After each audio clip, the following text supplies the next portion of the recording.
আসসালামু আলাইকুম রহমতুল্লাহি আজকে আবার চলে আসলাম এটি কুদবো মৌমাছির বক্স দেখার জন্য যে মধু হয়েছে কিনা।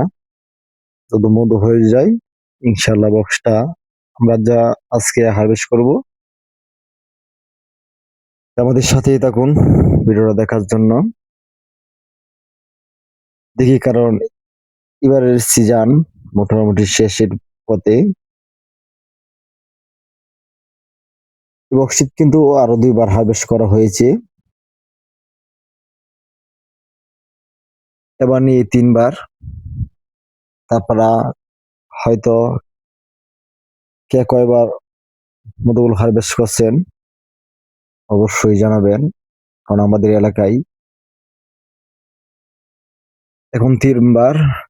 হয়তো আরো বেশি খুলতে পারতাম, যেহেতু আমরা বাড়ি ছিলাম না, সেহেতু মধুগুলো হারভেস্ট করতে পারি নাই। যাই হোক আলহামদুলিল্লাহ, মোটামুটি ভাবেই এখনো মধু আমাদের বক্সে আছে যেটা হারভেস্ট করা যাবে। তো অবশ্যই আমাদের সাথে থাকুন, দেখুন আমরা মধুগুলো হারভেস্ট কিভাবে করি।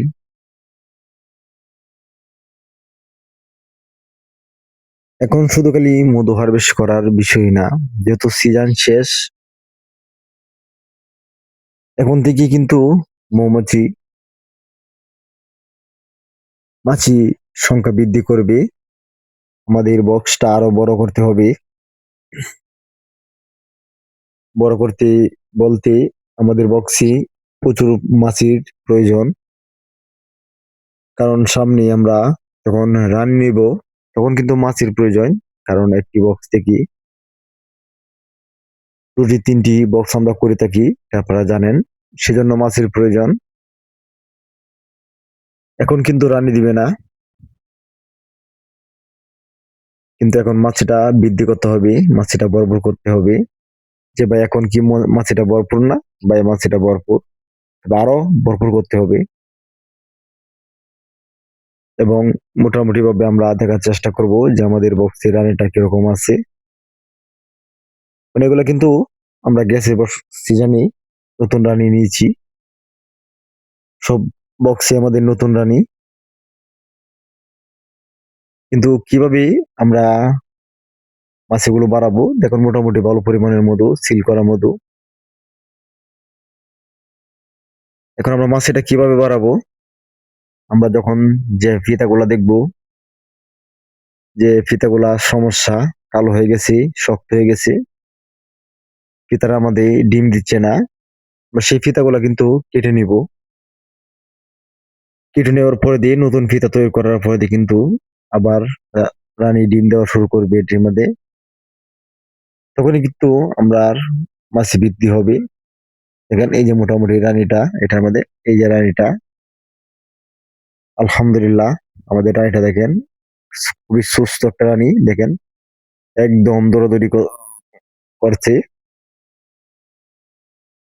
এই রানীটা কিন্তু সামনের বছরও থাকবে, কারণ যেহেতু এবারের বছর আমরা নতুন রানী নিয়েছি। কারণ এক বছরে সেরেনা মৌমাছি রানী কিছু হয় না। এখন আমরা কিভাবে মধু হারভেস্ট করি সেটা আপনাদেরকে দেখাবো, চলেন দেখেন। ফিতাগুলা যখন মধুগুলো রেখে সিল করে দিবে, তখন কিন্তু সিলগুলা না কাটলে কিন্তু এই মিশিং এর মাধ্যমে মধু পড়বে না, কোনো মিশিং এর মাধ্যমে মধু পড়বে না। আর এইভাবে মধু খোলার অনেক লাভ আছে। এভাবে মধু করলে কিন্তু আপনার ফিতাটা রয়ে গেল, ডিমগুলো নষ্ট হলো না, আবার নতুন মধু তো আবার শুরু করবে। সেজন্য আপনারা এভাবে মধুগুলো করার চেষ্টা করবেন। কারণ এই মিশিং এর ভিডিও কিন্তু আরো দিয়েছি যে আমরা এই মিশিং দিয়ে মধুগুলো খুলে থাকি, আপনারাও খুলবেন। সে বলেই আজকের মতো ভিডিওটা এখানেই রইলো। দেখা হবে পরবর্তী ভিডিওতে, দ্বিতীয় পর্বে সবকিছু দেখানো হবে। একটি বক্স, এবং এই বক্সটি আমরা নাম দিয়েছিলাম একটা অপূর্ব বক্স। এই বক্সটির নাম দিয়েছিলাম আমরা অপূর্ব। এই বক্সটির মধ্যে প্রচুর পরিমাণে মধু হয়ে থাকে, এটা আপনারা দেখেছেন।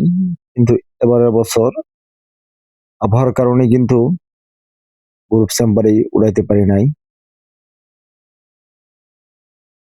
মোটামুটি ভাবে এবার সিজন শেষ হয়ে গেছে। যাই হোক, আলহামদুলিল্লাহ আমরা প্রচুর পরিমাণের মধু সংগ্রহ করেছি। এবার নিয়ে 3 বার হারভেস্ট করলাম। এখন আমরা কিভাবে হারভেস্ট করি সেটা আপনাদেরকে দেখাবো, এবং আমাদের বক্সের ফিতাগুলা কি পরিমাণের মধু হয়েছে সেটা আপনাদেরকে দেখাবো। অবশ্যই ধৈর্য সহকারে ভিডিওটা দেখেন, তাহলে আপনারা বুঝতে পারবেন যে ক্ষুদ্র মৌমাছি পালাটা কি পরিমাণের লাভ। দেশি মৌমাছি পালাটা দেখেন,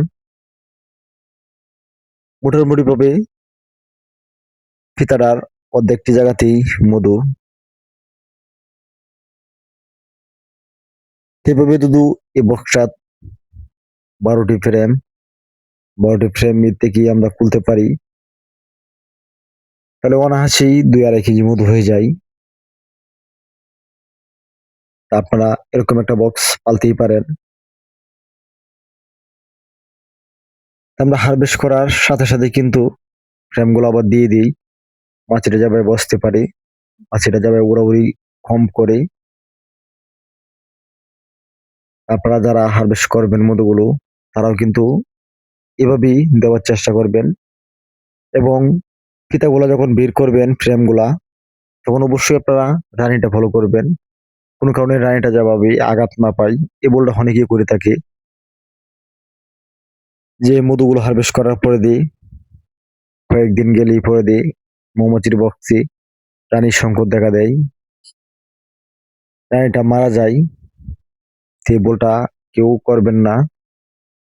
মধুগুলা তোলার সময় যখন আমরা ফ্রেমটা জাকি দিই, তখন খুবই হিসাব করে জাকি দিবেন। এবং দুধু আপনারা দেখতে পারেন যে এই ফ্রেমটার মধ্যে রানীটা আছে, তা আস্তে করে এটা রেখে দিবেন। কিছুক্ষণ পরে আপনারা ফ্রেমটা তুলবেন, তাহলে এই রানীটা অন্য ফ্রেমে চলে যাবে, রানীটা কোনো কারণে আঘাত পাবে না।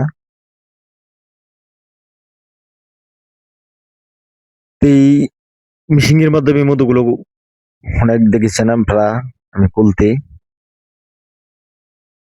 আপনারা ট্রাই করে দেখতে পারেন। এই মিশিং এর মাধ্যমে মধুগুলো খুললে আপনাদের বক্সের লাভ হয় কিনা, আপনাদের লাভ হয় কিনা।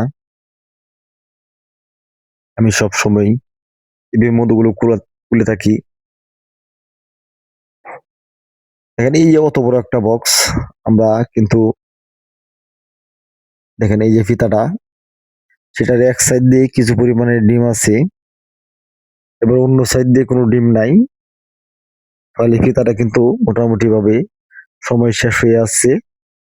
এই ফিতাটা কিন্তু আমরা এই ডিম দিয়ে ফুটলে এই ফিতাটা খুলে ফেলে দিব, নতুন ফিতা তৈরি করার সুযোগ করে দিব। দেখেন এই যে প্রতিটি ফ্রেম থেকে কিন্তু ভালো পরিমাণের মধু বের হচ্ছে। দেখেন এখানে 2টি ফিতার মধু প্রায় আধা কেজি মধু হয়ে যাবে। যাই হোক, আলহামদুলিল্লাহ অল্প পরিমাণের মধু হচ্ছে। দেখেন এই ন্যাচারাল মধু আপনারা বাড়িতে একটি ক্ষুদ্র মৌমাছি বক্স পালার পরে কিন্তু খাইতে পারবেন। বাজার থেকে তো মধুগুলো অনেক কিনে খেয়েছেন এবং নিজেই চেষ্টা করেন যে ভাই আমরা তো পারি না, বা এগুলার ভিডিও প্রত্যেকটি কাজের ভিডিও কিন্তু আমার চ্যানেলে দেওয়া আছে, মৌমাছির বক্স বানানো সহ, ধরা সহ, পালা সহ সবই পেয়ে যাবেন।